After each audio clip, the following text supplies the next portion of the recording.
The last week of the Giro d'Italia almost ready to go. The second week closed out with stage 14 and 15. Stage 14 around Turin, won by Simon Yates. Behind there was all sorts of action. One of the stages of the year, Richard Carapaz pulled on the pink jersey. Several GC contenders lost their chances.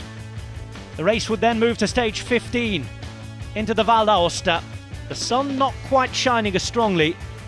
Metaphoric clouds hanging over the GC challenges of others. And 170 odd kilometres with 4,500 metres left to climb.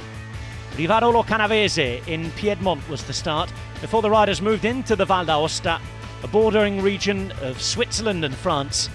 Mighty mountains above the riders, 3 of which they had to climb. Pilat-les-Fleurs would be the first category climb, followed by Verogne, and then a long drag, 22 kilometres, the second category climb to Cogne, where the stage would finish. It was a strange old start to the day as well. The flag was waved, took a few Ks for the first attacks to go. When they did come, there was a big crash. That involved the race leader as well. Took a while before Richard Carapaz could get back on into the bunch, but he'd do so relatively unscathed. Almost 100 kilometres before the break was allowed to go. Almost 30 riders were in it when it did go.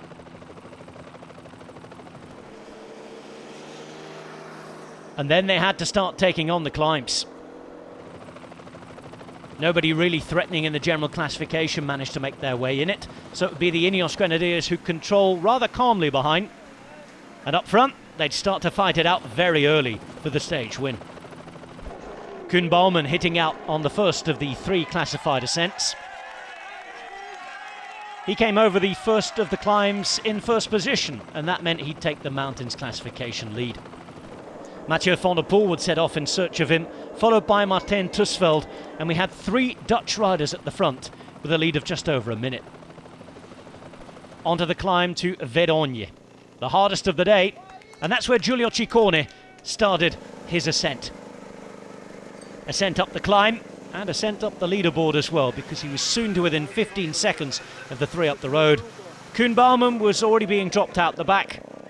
Ciccone then started to shed the dead wood. Santiago Buitrago was close to him and looking good. Tusveld would stay there for a while. Rui Costa making his way forward. Antonio Pedreiro on his way to the front too. By this time Hugh Carthy had been dropped, but he too was starting to fight his way back to the front, showing real grit and determination.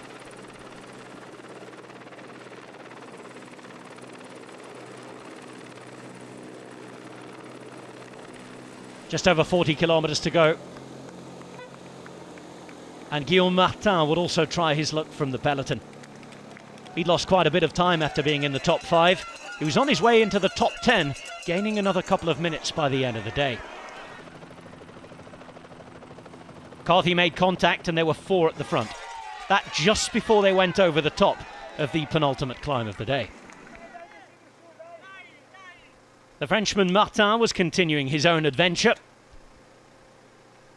The GC favourites not worrying about his presence. By this time, a minute in front.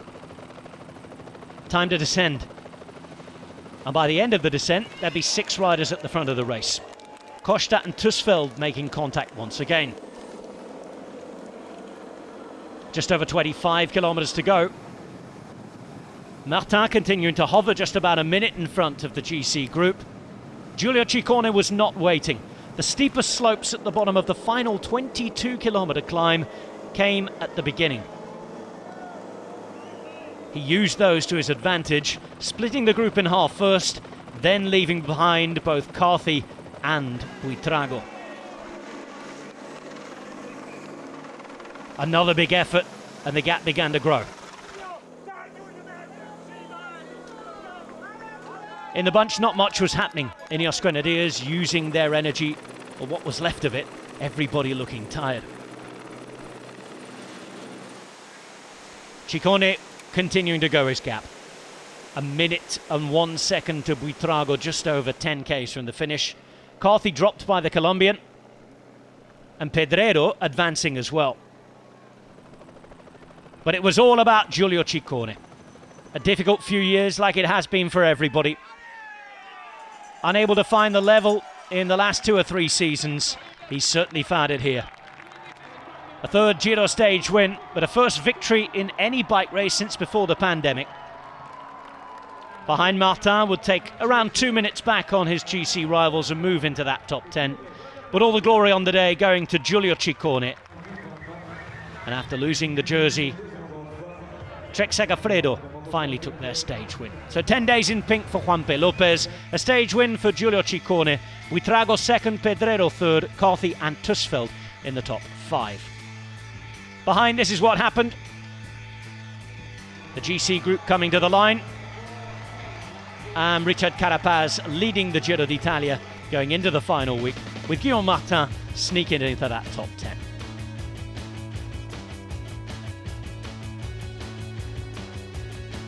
The first mountains in the Alps taken on.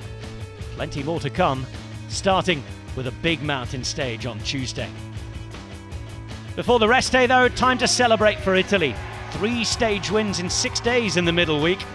They were worried after the first 9 days. They're really looking good now, the Italians. So stage 16 leaves Salò early in the morning and heads up some mighty climbs. Goletta di Cadino to start us off. Then they head to Edolo, and that can only mean one thing, the Passo del Mortirolo. Into the next valley, up the Valico di Santa Cristina, and a short descent and ascent, the final K or so, into Aprica. 202 kilometres. This will be one of the hardest stages of the Giro d'Italia, and you'll be able to watch it live or on demand. It'll be on GCN Plus, Discovery Plus and Eurosport. We'll look forward to your company then.